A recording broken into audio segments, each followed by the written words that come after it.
ሴት አይገባበትም ከተባለ ገዳም ውስጥ የወንድ ልብስ ለብሳችሁ ወንድ መስላችሁ ከገባችሁ በኋላ በገዳሙ አካባቢ አስረግዞኛል የምትል አንዲት ሴት ወደ እናንተ ብትመጣ ምን ትላላችሁ? ውድ ሕዝበ ክርስቲያን፣ የአሁኑ ታሪካችን የሚያጠነጥነው በእንዲህ አይነት ታሪክ ዙሪያ ነው። እስከ መጨረሻው በማዳመጥ በረከትን እንድታገኙ በትህትና ጠየቅን። ሁሉን በጊዜው ስትሰራው ካንተ የሆነው መልካም ነው። ታሪኩ የሚጀመረው በ4ኛው መቶ ክፍለ ዘመን በምስራቅ አብያተ ክርስቲያናት ምድር ነው። በዚያን ዘመን ከምድራዊ የሕይወት ጫጫታ ርቆ መኖር ለክርስቲያኖች የላቀ ምኞት ነበር። በአንዲት ከተማ ታዲያ ዩጂን ወይም ዮሐንስ የተባለ እግዚአብሔርን የሚፈራ አንድ ባለጸጋ ሰው ይኖር ነበር። ይህ ሰው ባለቤቱ ሕይወቷ በድንገት ሲያልፍ ከሴት ልጁ ጋር መኖር ጀመረ። እየቆየ የሕይወቱን ትርጉም ሲመረምር የዓለም ከንቱነት ልቡን አሳመነው። የዘመናት ሁሉ ፈተና የሆነው ሀብትና ዝናም ለነፍስ እንደማይጠቅም ተረዳ።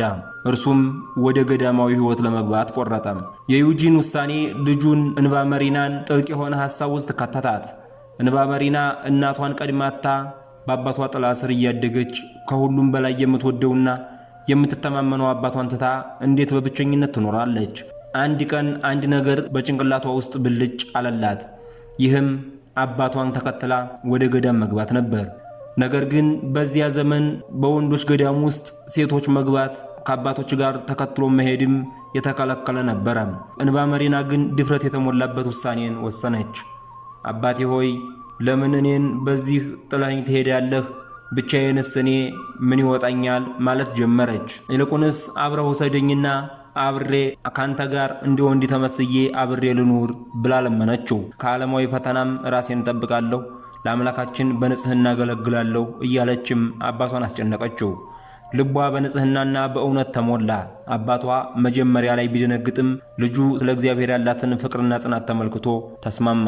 እንባ መሪና ጸጉሯን ቆረጠች፣ የወንድ ልብስ ለበሰች። እንደዚህም አድርጋ ወደ ገዳሙ ከአባቷ ጋር ገሰገሰች። በገዳሙ ደጃፍ በደረሱ ጊዜ ራሷን ማሪን ወደሚል ስም ቀይራ አዲስ ማንነት ይዛ ነበር።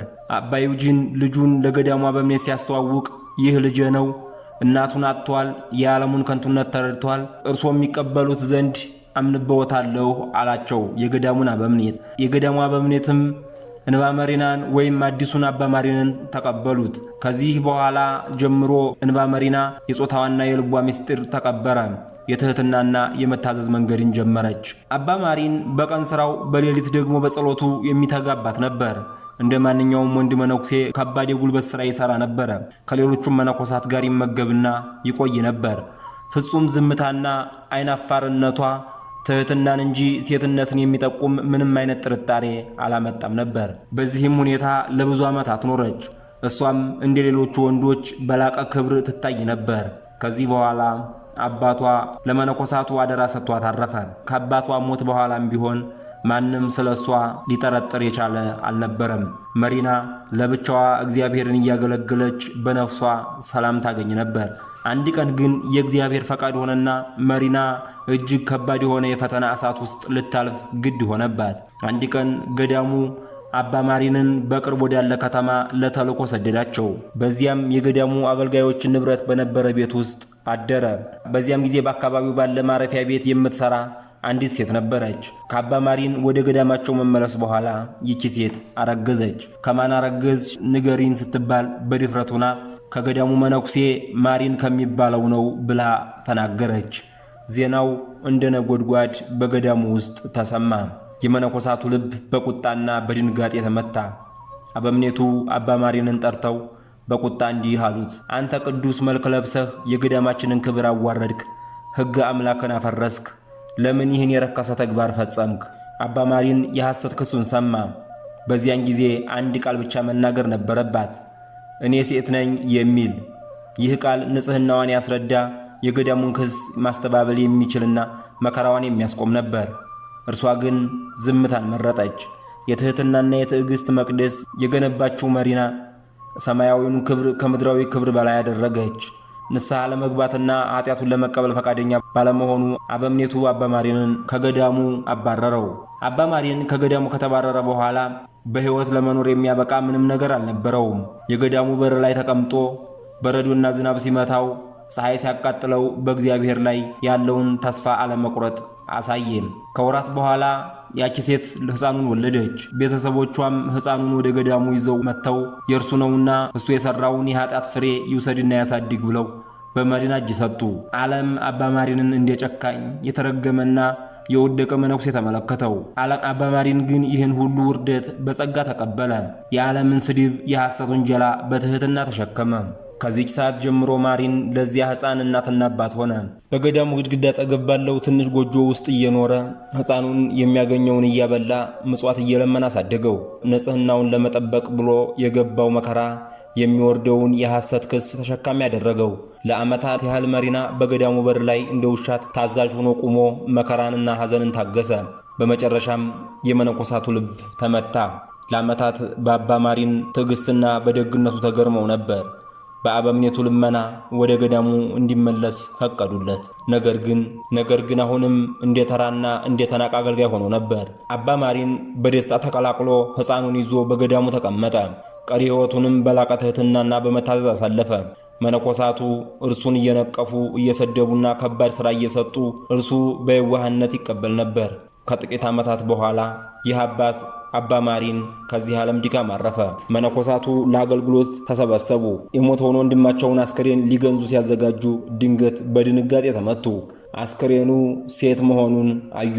የገዳሙ ግቢ በድንጋጤና በሐዘን ተሞላ። አበምኔቱም ሆነ ሌሎች መነኮሳት በራሳቸው ላይ አመድ ነስንሰው በታላቅ ኀፍረትና ንስሐ ወደቁ።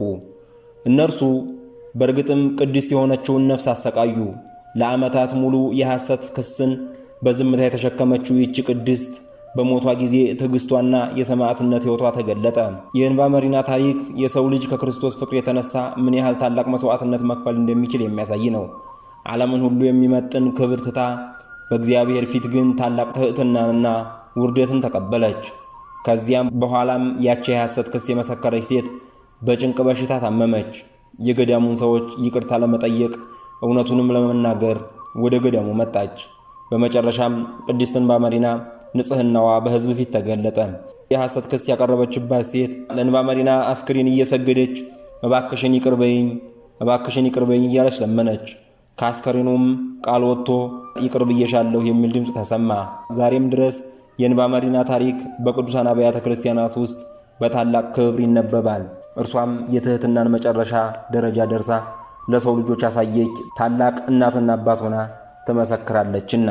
የተወደዳችሁ ውድ ሕዝበ ክርስቲያን ከእናታችን ከቅድስት እንባ መሪና ይህን ያክል ዓለምን ትቶ ዓለምን ንቆ በምድር ላይ ለራስ ከማስመስከር ችላ ብሎ ከእግዚአብሔር ምስክርነትን በመፈለግ የእግዚአብሔርን ምስክርነት ሽታ በዓለም ላይ ያሳለፈችው መከራ ለእኛም ደግሞ በምድር ላይ ለንጽሕናና ለቅድስና ስንል የምከፍለው መስዋዕትነት ከንቱ መሆኑን የሚያስረዳ ነው። የእናታችን የቅድስት እንባ መሪና ረድኤትና በረከቷ በሁላችን ላይ ይኑር ለዘላለሙ አሜን።